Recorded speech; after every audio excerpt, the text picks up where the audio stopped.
আউযু বিল্লাহি মিনাশ শাইতানির রাজিম বিসমিল্লাহির রহমানির রহিম। সুপ্রিয় শিক্ষার্থীবৃন্দ, আসসালামু আলাইকুম রাহমাতুল্লাহ। আজকেও তোমাদের মাঝে চলে আসলাম, সেটা হচ্ছে চিরায়ত বলবিদ্যা প্রথম অধ্যায় প্রাথমিক নীতির পর্যালোচনা। সেক্ষেত্রে আমরা যে বিষয়টা আজকে আলোচনা করবো সেটা হচ্ছে কণা সিস্টেমের রৈখিক ভরবেগের সংরক্ষণ সূত্র। এক্ষেত্রে বলা হয়েছে যে রৈখিক ভরবেগের সংরক্ষণ সূত্র। এই বিষয়টা যদি আমাদের ভালোভাবে জানতে হয় বা বুঝতে হয়, সেক্ষেত্রে আমাদের কিছু বিষয় ভালো করে জানতে হবে। আর এই বিষয়গুলো ভালো করে জানতে হলে আমাদের প্রথম অবস্থায় যে বিষয়টা জানতে হবে সেটা হচ্ছে যে অবশ্যই এইগুলো বিষয়গুলো আমাদের জানতে হবে। সেগুলো কি? অর্থাৎ আমাদের জানতে হবে কণা সিস্টেম, অর্থাৎ তোমাদের 1.4 অংশে বলা হয়েছে যে কণা সিস্টেমের বলবিদ্যা। কণা সিস্টেমের বলবিদ্যা এক্ষেত্রে বলতে আমরা জানতে হবে আমাদের এই যে কণা সিস্টেমের বলবিদ্যার মধ্যে আমাদের বল যে বিষয়গুলো জানবো সেটা হচ্ছে যে কণা সিস্টেমের জন্য সংরক্ষণ সূত্র, যেটা আমরা আলোচনা করব। ঠিক আছে? অর্থাৎ কণা সিস্টেমের জন্য সংরক্ষণ সূত্রাবলী, অর্থাৎ এই যে কোনো কণা, অর্থাৎ কোনো একটা কণা সিস্টেমের মধ্যে সংরক্ষণের সূত্রাবলী, অর্থাৎ কয় ধরনের সংরক্ষণ সূত্রাবলী রয়েছে। একটা রয়েছে কণা সিস্টেমের রৈখিক ভরবেগের সংরক্ষণ সূত্র, যেটা আজকে আমাদের আলোচনার বিষয়। ঠিক আছে? আবার দ্বিতীয় নম্বর বিষয়টা হচ্ছে আজকের আলোচনার বিষয় কণা সিস্টেমের কৌণিক ভরবেগের সংরক্ষণ সূত্র। কি বিষয়? কণা সিস্টেমের যে কৌণিক ভরবেগের সংরক্ষণ সূত্র। এটা ছিল রৈখিক ভরবেগ, এটা হচ্ছে কৌণিক ভরবেগের সংরক্ষণ সূত্র। এবং 3 নম্বর বিষয়টা হচ্ছে যে কণা সিস্টেমের শক্তির সংরক্ষণ সূত্র। অর্থাৎ এই 3টা সংরক্ষণ সূত্র মূলত কণা সিস্টেমের মধ্যে বিদ্যমান। আর এই 3টা বিষয় আমাদের জানতে হবে। তো সেক্ষেত্রে এই 3টা বিষয়ের ক্ষেত্রে আমাদের কিছু প্রাথমিক ধারণা থাকতে হবে। সেটা হচ্ছে যে প্রথম অবস্থায় আমাদের জানতে হবে নিউটনের গতি, দ্বিতীয় সূত্র। প্রথমে আমাদের জানতে হবে নিউটনের গতি, দ্বিতীয় সূত্র। দ্বিতীয় সূত্রে আমরা সবাই জানি যে কোনো বস্তুর ভরবেগের পরিবর্তনের হার তার উপর প্রযুক্ত বলের সমানুপাতিক। অর্থাৎ এখানে বলা হয়েছে যে ভরবেগের পরিবর্তনের হার তার উপর প্রযুক্ত বলের সমানুপাতিক। আমরা জানি ভরবেগ সমান কি? P = mv। আমরা জানি ভরবেগ সমান কি? P = mv। অর্থাৎ বস্তু কণার ভর এবং বেগের গুণফলকে ভরবেগ বলা হয়। আর এই ক্ষেত্রে বলা হয়েছে ভরবেগের পরিবর্তনের হার। ভরবেগের পরিবর্তনের হারকে আমরা সাধারণত প্রকাশ করে থাকি, সেটা হচ্ছে P ডট সমান হচ্ছে এটা দ্বারা প্রকাশ করা হয়। বা ভরবেগের পরিবর্তনের হার কিসের সাপেক্ষে পরিবর্তনের হার? অবশ্যই সময় সাপেক্ষে বস্তুর ভরবেগের পরিবর্তন ঘটে থাকে। তাহলে ভরবেগের পরিবর্তনের হার আমরা del P / del T = সেটা কার সমানুপাতিক? এই যে প্রযুক্ত বলের সমানুপাতিক, অর্থাৎ বলের সমানুপাতিক। অর্থাৎ আমরা দ্বিতীয় সূত্র থেকে আমরা এটা ধারণা বা পরিষ্কার যে বস্তুর উপর যে প্রযুক্ত বল সেটা কার সমান হবে? ভরবেগের পরিবর্তনের হারের সমান হবে। অর্থাৎ ভরবেগের পরিবর্তন del P / del T = F। এটা হচ্ছে আমাদের প্রথম ধারণা বা বেসিক ধারণা থাকতে হবে। এরপর কিছু বিষয় আমাদের জানতে হবে, সেটা হচ্ছে যে এই যে আমাদের প্রযুক্ত বল, অর্থাৎ প্রযুক্ত যে বলটা ক্রিয়াশীল বল 2টা অংশে বিভক্ত হয়। কয়টি অংশে বিভক্ত হয়? 2টি অংশে বিভক্ত হয়। এই 2টা বিষয় কি কি? একটা হচ্ছে বহিস্থ বল আর একটা হচ্ছে অভ্যন্তরীণ বল। ঠিক আছে? এখন বহিস্থ বল সম্পর্কে বলা হয় যে ইন্টারনাল ফোর্স, অর্থাৎ এই ইন্টারনাল ফোর্সকে Fe দ্বারা প্রকাশ করা হয়। কি দ্বারা প্রকাশ করা হয়? Fe দ্বারা প্রকাশ করা হয়। আর অন্তস্থ বল বলতে ইন্টারনাল ফোর্স, যেটাকে F এবং কোণদ্বয়ের মধ্যবর্তী বলকে দ্বারা প্রকাশ করা হয়। যদি একটা সিস্টেম বিবেচনা করা হয় এবং এই সিস্টেমের মধ্যে 2টা কোণা যদি থাকে, একটা কোণা হচ্ছে I আর একটা কোণা হচ্ছে J, আরেকটা কোণ হচ্ছে যে এই 2টা কোণার মধ্যবর্তী, অর্থাৎ এদের মধ্যবর্তী এক ধরনের বল, ক্রিয়া প্রতিক্রিয়া বল কাজ করবে। এই ক্রিয়া প্রতিক্রিয়া বলটাই হচ্ছে অভ্যন্তরীণ বা অন্তস্থ বা ইন্টারনাল ফোর্স। ঠিক আছে? এটা কখন কাজ করবে? অর্থাৎ এই বলটা যখন প্রযুক্ত বল বা ক্রিয়াশীল বল বাহির থেকে কাজ করবে, তখন এদের মধ্যে মূলত সম্পূর্ণ সিস্টেমের উপর বহিস্থ ইন্টারনাল বল কাজ করতেছে। আর অভ্যন্তরীণ ভিতরে এটা হচ্ছে যে ইন্টারনাল বল 2টা, অর্থাৎ বস্তু কোণদ্বয়ের মধ্যবর্তী এই বলটা কাজ করবে। ঠিক আছে? আর আরেকটা বিষয় সেটা জানতে হবে, সেটা হচ্ছে যে সিস্টেমের ভরকেন্দ্রের অবস্থান ভেক্টর আর সম্পর্কে জানতে হবে। অর্থাৎ একটা সম্পূর্ণ একটা সিস্টেম, এই সিস্টেমের ক্ষেত্রে কোনো একটা নির্দিষ্ট বিন্দু থাকবে, যে নির্দিষ্ট বিন্দু দিয়ে আমাদের ওই বস্তু বা ওই সিস্টেমের সম্পূর্ণ ভর পৃথিবীর কেন্দ্রের দিকে ধাবিত হবে। তাহলে এই যে আমাদের অন্যান্য যেমন যে এ ধরনের বস্তুকণার মধ্যবর্তী যে দূরত্ব, এগুলোকে বলা হয় যে অবস্থান ভেক্টর আর দ্বারা প্রকাশ করা হয় স্বাভাবিকভাবে। কিন্তু যখন সমস্ত এই অবস্থান ভেক্টরের, ঠিক আছে, অর্থাৎ কি বলেছে যে অবস্থান ভেক্টরের সমষ্টিকে আমরা যখন বলবো সেটাকে বলা হচ্ছে যে ভরকেন্দ্রের অবস্থান ভেক্টর। ঠিক আছে? যেটাকে বড় হাতের আর দ্বারা প্রকাশ করা হয়। ঠিক আছে? এই বিষয়গুলো যদি আমরা জানতে পারি, তাহলে এই অধ্যায়ের বিষয়গুলো আমাদের বা এই যে কণা সিস্টেমের রৈখিক ভরবেগের সংরক্ষণের সূত্র আমাদের বুঝতে সুবিধা হবে। তো চলো তাহলে আমরা মূল বিষয়ে আলোচনায় যাই। আচ্ছা, এখানে বলা হয়েছে যে কণা সিস্টেমের রৈখিক ভরবেগের সংরক্ষণ সূত্র। তার আগে আমাদের কিছু বললাম যে বেসিক বিষয় জানতে হবে। প্রথম অবস্থায় নিউটনের দ্বিতীয় সূত্র জানতে হবে। ঠিক আছে? আচ্ছা, এখন বিষয়টা হচ্ছে যে আমরা প্রথম অবস্থায় বললাম যে নিউটনের গতির দ্বিতীয় সূত্র অনুসারে, অর্থাৎ নিউটনের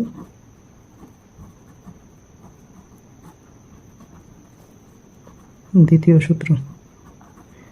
সূত্র কি বলা হয়েছিল? যে বস্তুর উপর প্রযুক্ত বল ভরবেগের পরিবর্তনের সমানুপাতিক, অর্থাৎ ভরবেগের পরিবর্তনের হার, আমরা জানি যে ভরবেগের পরিবর্তন সম্পর্কে আমরা জেনেছিলাম। যদি এখানে একটা বিষয় বিবেচনা করো যে ভর এবং বেগের গুণফলকে আমরা বলে থাকি ভরবেগ। তাহলে পি দ্বারা ভরবেগ বোঝানো হয় এবং ভরবেগের পরিবর্তনের হার প্রযুক্ত বলের সমানুপাতিক। এই ভরবেগের পরিবর্তনের হার বলতে ডিপি ডিভাইডেড ডিটি, অর্থাৎ সময়ের সাপেক্ষে পরিবর্তনের হার কার সমানুপাতিক? প্রযুক্ত বলের সমানুপাতিক। এখন এটা হচ্ছে নিউটনের দ্বিতীয় সূত্র। তাহলে এই সূত্র আমরা যদি এখানে লিখি যে নিউটনের দ্বিতীয় সূত্র হতে আমরা কি পাই যে del P divided del T সমান সমান আমরা লিখতে পারি এফ, অর্থাৎ প্রযুক্ত বল। এটা হচ্ছে আমাদের মূল বিষয়। এখন আমরা আরেকটা বিষয় ধারণা রাখতে হবে যে এই প্রযুক্ত বলটা দুইটা অংশে বিভক্ত হয়, ঠিক আছে। এখন এই দুইটা অংশে কি কি বিষয়ে বিভক্ত হয় সেটা যদি একটা বিবেচনা করো, যে যে কোনো একটা কোণা সিস্টেম, এই কোণা সিস্টেমের মধ্যে দুইটা কোণা আই এবং জে, ঠিক আছে। আই এবং জে দুইটা বস্তু কোণা সিস্টেমের কোণা, অসংখ্য কোণা সমানে গঠিত। সেই ক্ষেত্রে এই বস্তুর উপর যদি বাহির থেকে বল প্রযুক্ত করা হয়, যেটাকে বলা হচ্ছে এক্সটার্নাল বল, ঠিক আছে। এই এক্সটার্নাল বলের সমানুপাতিক। তার মানে এই আমরা লিখলাম যে নিউটনের দ্বিতীয় সূত্র অনুসারে ভরবেগের পরিবর্তনের হার প্রযুক্ত বলের সমানুপাতিক। আর এই প্রযুক্ত বলটাকে কি বলা হয়? এক্সটার্নাল বল। তাহলে এই বলটাকে আমরা এক্সটার্নাল বল হিসেবে বিবেচনা করলাম, ঠিক আছে। এখন আমাদের এই যে এক্সটার্নাল বল, এই এক্সটার্নাল বলটা আমাদের দুইটা অংশে বিভক্ত। একটা হচ্ছে আমাদের এক্সটার্নাল, এই যে আইকোনা, এই আইকোনার উপর প্রযুক্ত এক্সটার্নাল বল, এই আইকোনার উপর বাহির থেকে যে এক্সটার্নাল বল সেটাকে এফ ই আই দ্বারা প্রকাশ করা হয়, ঠিক আছে। এটা হচ্ছে যে আয়তম কোণার ক্ষেত্রে। তাহলে আমরা এটার ক্ষেত্রে যেহেতু আয়তম এর ক্ষেত্রে বিষয় বিবেচনা করা হয় এবং এর অভ্যন্তরীণ যে কোণাগুলো আছে এই কোণাগুলো পরস্পর একে অপরকে কী করে? বল প্রয়োগ করে, যে বলকে বলা হয় ক্রিয়া প্রতিক্রিয়া বল। তাহলে এই ক্রিয়া এবং প্রতিক্রিয়া বলকে আমরা সাধারণত প্রকাশ করি, অর্থাৎ আই, এফ আই এবং জে, অর্থাৎ ক্রিয়া এবং প্রতিক্রিয়া বল। আই একটা বল প্রয়োগ করবে জে এর উপর এবং জে বল ক্রিয়া করবে আই এর উপর, এই বিষয়টা দ্বারা প্রকাশ করি। তাহলে এই যে এক্সটার্নাল বল, এটাকে আমরা দুইটা অংশ পেলাম। একটা হচ্ছে আই বস্তু কোণার উপর বহিস্থ বল, আর একটা হচ্ছে এটা হচ্ছে যে বাইরের বল অর্থাৎ এক্সটার্নাল বল, আর একটা হচ্ছে অভ্যন্তরীণ বল আইজে। তাহলে আমরা এখান থেকে আমরা লিখতে পারি যে ডেল পি ডিভাইডেড ডেল টি।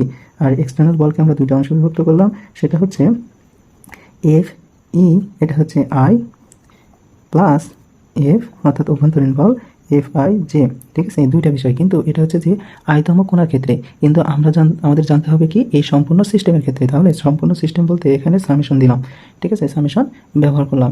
এটা একটা বিষয় আমরা কি পেলাম। এখন এই বিষয়টাকে যদি আমরা একটু ঘুরিয়ে লিখি যে summation F I E to the E plus F I J, ঠিক আছে। এটা সমান সমান হচ্ছে del P divided del T. এই ডেল পি ডিভাইডেড ডেল টিকে আমরা স্বাভাবিকভাবে কি বলতেছি যে ভরবেগের পরিবর্তনের হারকে আমরা কীভাবে প্রকাশ করতে পারি? Summation F I E plus F I যে অভ্যন্তরীণ বল, বহিস্থ বল, অভ্যন্তরীণ বল সমান হচ্ছে পি ডট, এটা দ্বারা আমরা প্রকাশ করতে পারি। এটাকে আমরা 1 নম্বর সমীকরণ দিয়ে রাখলাম এখানে। এখন এই সমীকরণ থেকে আমরা একটু ক্যালকুলেশন করব, তার আগে এই পাশে একটু বিষয় সম্পর্কে আমরা জানবো। সেটা কি? অর্থাৎ আমরা যে বললাম যে প্রযুক্ত বল কিসের সমানুপাতিক? অর্থাৎ ভরবেগের পরিবর্তনের হার। অর্থাৎ এখানে যদি এই যে এটা হচ্ছে তো আমাদের প্রযুক্ত বল, ঠিক আছে, এটা হচ্ছে আমাদের প্রযুক্ত বল, আর এটা হচ্ছে ভরবেগের পরিবর্তন। আমরা বললাম যে del P divided del T সময় সাপেক্ষে। তাহলে del divided del T into P is equal to কি? ভরবেগ বলতে ভর ইন্টু বেগ, তাই না? এই ভরবেগের পরিবর্তন। তাহলে এই ভরবেগের পরিবর্তন যেহেতু এমভি, এমটা হচ্ছে ধ্রুবক, এমটাকে আমরা যদি বাহিরে রাখি, অর্থাৎ এমটাকে আমরা বাহিরে রাখলাম del V divided del T. এখন এই বিষয়টা সেক্ষেত্রে যদি আমরা এই অবস্থান, অর্থাৎ কি বলা হয়েছে যে ভেক্টরটা যদি আমরা বিবেচনা করি আয়কোণার ক্ষেত্রে, ঠিক আছে, অর্থাৎ এক্ষেত্রে যদি এই ভরটা যদি হয় আয়তম, অর্থাৎ আয়তম কোণার ক্ষেত্রে যদি এই ভরটা হয় আয়তম কোণার এবং এই বেগটা যদি হয় আয়তম কোণার, তাহলে আই এবং এটা হচ্ছে বেগ। তাহলে আমরা কি বিষয়টা লিখতে পারি যে এর যে অবস্থান ভেক্টর, ঠিক আছে, অবস্থান ভেক্টর যদি আর দ্বারা প্রকাশ করা হয়, এই আর দ্বারা প্রকাশ করা হয় আর আই, তাহলে আমরা এটা কি লিখতে পারি যে M I del D divided DT into বেগকে আমরা যদি বেগকে আমরা অন্তরীকরণ করে পাই, সেটা হচ্ছে ডেল আর আই, অর্থাৎ এই আরটা হচ্ছে অবস্থান ভেক্টর, সেটা হচ্ছে যে বেগ কীভাবে পাবো? সরণ ডিভাইডেড টি, অর্থাৎ সময় সাপেক্ষে, ঠিক আছে। এইটুকু পর্যন্ত আসলো। এখন বিষয়টা হচ্ছে ডেল গুণ করে দেবো এবং এটা ডি এবং ডি গুণ করলে কি পাই? এম আই ইন্টু ডি গুণ করলে D square divided DT square, অর্থাৎ ডি ইন্টু ডিটি গুণ করলে ডি স্কোয়ার, ঠিক আছে, এবং আর আই। তাহলে বিষয়টা কি দাঁড়ালো? যদি আরটা এই পাশে আমরা নিই বা ওই পাশে পার করে দিই, তাহলে অর্থাৎ এমটা ভিতরে নিলাম, অর্থাৎ D square divided DT square আর এবং এম আই আর আই, এটা তো আমরা লিখতে পারি, তাই না? এই যে এটা হচ্ছে কি ভরবেগের পরিবর্তন, অর্থাৎ এটা কি ভরবেগের পরিবর্তন। ভরবেগের পরিবর্তন সমান আমরা পেলাম D square divided DT square M I R I. এটা কোন কোণার ক্ষেত্রে? আরতম কোণার, অর্থাৎ আয়তম কোণার ক্ষেত্রে ভরবেগের পরিবর্তনের হার। তাহলে আমরা এখান থেকে লিখতে পারি যে অর্থাৎ ভরবেগের পরিবর্তন, সেক্ষেত্রে আমরা লিখতে পারবো অর্থাৎ 1 নং সমীকরণ হতে লিখতে পারবো কি, অতএব এখানে আমাদের কিন্তু এটা শুধুমাত্র আয়তম কোণার ক্ষেত্রে ছিল, কিন্তু আমরা যদি এই সমস্ত সিস্টেমের ক্ষেত্রে করি তাহলে অবশ্যই সামেশন দিতে হবে এবং আগে কি দিতে হবে? ডি স্কোয়ার ডিভাইডেড ডিটি, ঠিক আছে, ডিটি ইন্টু সামেশন। সামেশন দিয়ে আমরা কি লিখবো? M I R I. এটা এই আয়তম কোণার ক্ষেত্রে দ্বারা আমরা করতেছি, কিন্তু সম্পূর্ণটার করার জন্য আমরা সম্পূর্ণ সিস্টেমের জন্য সামেশন আগে দিলাম। এটা এই যে এটা হচ্ছে কি ভরবেগের পরিবর্তন, এটা সমান কি ছিল? প্রযুক্ত সম্পূর্ণ বল, অর্থাৎ সম্পূর্ণ বলটা দুইটা অংশ ছিল। একটা হচ্ছে এক্সটার্নাল অর্থাৎ আয়তম কোণার এক্সটার্নাল বল, প্লাস ছিল অভ্যন্তরীণ বল অর্থাৎ ইন্টারনাল বল আই জে, ঠিক আছে। এটা হচ্ছে আমাদের 2 নম্বর সমীকরণ যদি দিই, ঠিক আছে, 2 নম্বর সমীকরণ দিলাম। এখন বোঝার বিষয় হচ্ছে যে এই যে এক্সটার্নাল অর্থাৎ অভ্যন্তরীণ ইন্টারনাল বলটা অর্থাৎ আই এবং জে, এরা কিন্তু উভয়কে সমপরিমাণ বল ক্রিয়া করবে, অর্থাৎ ক্রিয়া প্রতিক্রিয়া করবে। এক্ষেত্রে আমরা এখানে কি পেলাম? যে এখানে বিষয়টা হচ্ছে যে এক্সটার্নাল বল অর্থাৎ এখানে এক্সটার্নাল বল অর্থাৎ বহিস্থ বল এফ ই, এটা হচ্ছে কি বহিস্থ বল, বহিস্থ বল, ঠিক আছে। এবং এটা হচ্ছে যদি বহিস্থ বল, বহিস্থ লব্ধি বল, ঠিক আছে, বহিস্থ লব্ধি বল। আর আরেকটা হচ্ছে এফ আই জে ক্রিয়া প্রতিক্রিয়া বল, ক্রিয়া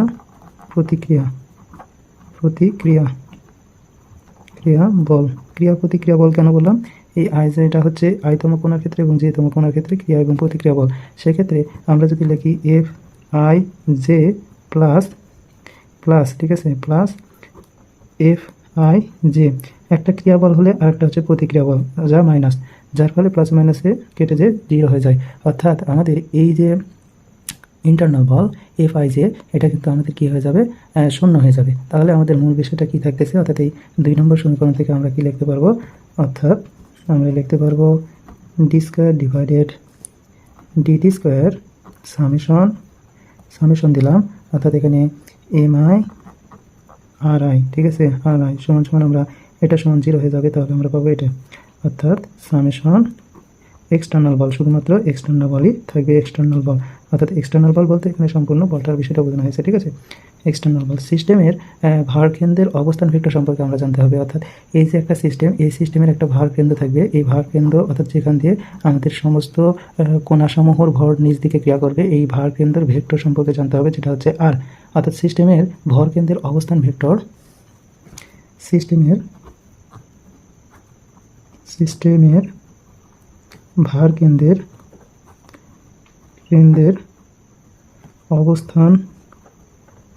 অবস্থান ভেক্টর, এটা হচ্ছে আর। কেন আর বললাম? ওই যে সমস্ত কোণার ভর একটা বিন্দুতে কেন্দ্রীভূত হবে এবং ওই আর যে ভেক্টর, ওই ভেক্টর দ্বারা নিচ দিকে ধাবিত হবে, তাহলে এই আরটা পাইলাম।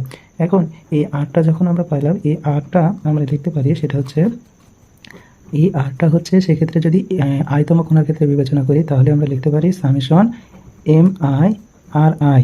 তার মানে বোঝানো হচ্ছে যে অবস্থান ভেক্টর অর্থাৎ আয়তম কোণার অবস্থান ভেক্টর এবং আয়তম কোণার ভরের গুণফলের সমষ্টি ভাগ যদি আমরা আয়তম কোণার এমতম কোণার অর্থাৎ আয়তম কোণার ভরের সমষ্টি দ্বারা ভাগ করি, তাহলে আমরা পাবো মূলত এই অবস্থান ভেক্টর অর্থাৎ ভর কেন্দ্রের অবস্থান ভেক্টর পাবো, ঠিক আছে। তাহলে আমরা লিখতে পারি যে আর ভেক্টর অর্থাৎ অবস্থান ভেক্টর আর সমান হচ্ছে অর্থাৎ এমতম কোণার সামেশন এমতম কোণার আয়তম কোণার ভর এবং আয়তম কোণার অবস্থান ভেক্টরের গুণফল এর সমষ্টি ভাগ হচ্ছে সামেশন আয়তম কোণার ভর। এটা হচ্ছে আমাদের মূলত এই অবস্থান ভেক্টর অর্থাৎ ভর কেন্দ্রের অবস্থান ভেক্টর। এখন এটা সমান আমরা লিখতে পারি অর্থাৎ সামেশন এম আই অর্থাৎ সম্পূর্ণ সিস্টেমের কথা বোঝানো হচ্ছে, যেহেতু সামেশন ব্যবহার করেছে তার মানে কি অবশ্যই সমস্ত সিস্টেমের কথা বলা হয়েছে। তাহলে যদি সমস্ত সিস্টেমের কথা বলা হয় এবং সমস্ত সিস্টেমের ভর যদি আমরা যদি এম দিয়ে থাকি, ঠিক আছে, সমস্ত এই যে সিস্টেম, এই সিস্টেমের ভর যদি এম হয়ে থাকে, তাহলে আমরা কি লিখতে পারি? এই সামেশন অর্থাৎ সামেশন এম আই সমান সমান হচ্ছে সম্পূর্ণ ভর। তাহলে এক্ষেত্রে আমরা লিখতে পারি summation M I R I. Divided হচ্ছে সামেশন এম আই, এটা সমান আমরা লিখতে পারি এম। ঠিক আছে, এখন এখান থেকে একটু ক্যালকুলেশন করি, সেটা হচ্ছে এই এমটাকে যদি এই পাশে আর এর পাশে পার করে দিই তাহলে বিষয়টা কি হচ্ছে যে আর এম সমান সমান হচ্ছে summation M I R I, তাই তো? এটা এটা আমরা আরেকটা সমীকরণ দিয়ে রাখলাম, 3 নম্বর সমীকরণ। আমরা বলবো যে 4 এবং 3, ঠিক আছে, 3 ও 4 নং সমীকরণ হতে পাই কি পাবো, অর্থাৎ এখানে বিষয়টা কি পাবো, এখানে দেখো এম আর কে রয়েছে যে সামেশন, এখানে ছিল summation M I R I, summation M I R I সমান হচ্ছে আর এম, এই সামেশনের জায়গায় এটা আমরা বসাই দেবো। তাহলে আমাদের বিষয়টা কি হচ্ছে দেখো, যে D square divided D square DT square summation M I R I, summation M I R I, এটা সমান আমরা লিখতে পারি আর এম, এ আর এম সমান সমান আমরা লিখতে পারি সামেশন এফ আই ই। ঠিক আছে, এটা আমরা লিখতে পারি। আমরা বললাম সেটা হচ্ছে যে 3 এবং 4 নম্বর সমীকরণ হতে পাই। 3 নম্বর সমীকরণ ছিল D square divided DT square summation M I R I is equal to summation F I E to the power E, আর এখানে 4 নম্বর ছিল M R M is equal to summation M I R I. তার মানে এখানে M I R I এর পরিবর্তে আর M বসালে আমরা 2 ও 3 হতে পাবো কি D square divided DT square summation M I R I সমান আমরা বললাম আর এম, অর্থাৎ আর এম যদি এখানে বসাই দিই তাহলে এটা পাইলাম। ঠিক আছে, এবার হচ্ছে যে ছিল ওই পাশে D square divided DT square into এখানে হচ্ছে আর এম এ, ঠিক আছে, আর এম, ঠিক আছে, আর এম। সেক্ষেত্রে এটা সমান ছিল এক্সটার্নাল ফোর্স আর এর ক্ষেত্রে এক্সটার্নাল ফোর্স, এটা ওই পাশে ছিল। এখন যেহেতু এখানে আরটা হচ্ছে অবস্থান কেড়েছে যে ভর কেন্দ্রের অবস্থান ভেক্টর, যেটা পরিবর্তন হতে পারে, আর এম হচ্ছে ধ্রুবক, সেক্ষেত্রে এমটাকে আমরা বাইরে রেখে দিলাম এবং D square divided DT square into এখানে আর রাখলাম, আর ভেক্টর রাখলাম equal to external force I E রাখলাম।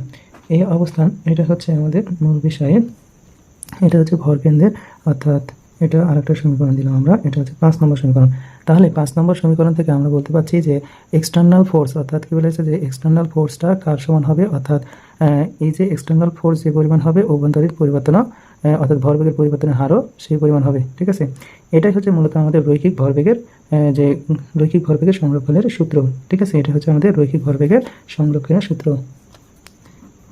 এটাই হচ্ছে রৈখিক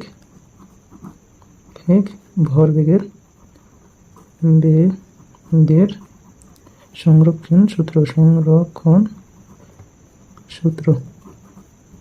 এখন এটা যেহেতু সংরক্ষণ সূত্র, এই সংরক্ষণ সূত্র থেকে আমরা ভরবেগ সমানও লিখতে পারি, অর্থাৎ ভরবেগের ক্ষেত্রে আমরা বলতে পারি সেটা হচ্ছে, অর্থাৎ ভরবেগকে পি দ্বারা প্রকাশ করা হয়, ভর গুণন বেগ। সেক্ষেত্রে অর্থাৎ সমস্ত সিস্টেমের ভর যদি আমরা বিবেচনা করি এম আই এর সঙ্গে, অর্থাৎ এম আই কোণের সাপেক্ষে যদি সম্পূর্ণ এম এর পরিবর্তে এম আই দিলাম, এবং সেক্ষেত্রে ভর বেগ, এক্ষেত্রে বেগ বলতে এখানে ডি ডিভাইডেড ডিটি সময়ের সাপেক্ষে অবস্থান, অর্থাৎ আয়তম কোণার অবস্থান কি রয়েছে, অবস্থান ভেক্টর পরিবর্তন, তাহলে এটা হচ্ছে সময়ের সাথে স্মরণের পরিবর্তনের হারটাই হচ্ছে বেগ, তাহলে ভর এবং বেগের গুণফলটা হচ্ছে ভরবেগ। এটা হচ্ছে আমাদের মূলত ভরবেগ। আর কোণা সিস্টেমের ক্ষেত্রে, অর্থাৎ সম্পূর্ণ কোণার ক্ষেত্রে, সম্পূর্ণ সিস্টেমের ক্ষেত্রে আমরা এই কথাও লিখতে পারি এম ইন্টু হচ্ছে ডি আর, এটা হচ্ছে আর ডিভাইডেড ডিটি, এটা হতে পারে আমাদের ভরবেগ। এটা হচ্ছে 6 নম্বর দিলাম। ঠিক আছে, এই যে আমাদের ভরবেগের সংরক্ষণ সূত্র, এই সূত্র থেকে আমরা কয়টা সিদ্ধান্তে উপনীত হতে পারি, সেটা হচ্ছে 1 নম্বর সিদ্ধান্ত। 1 নম্বর সিদ্ধান্ত হচ্ছে সিস্টেমের মোট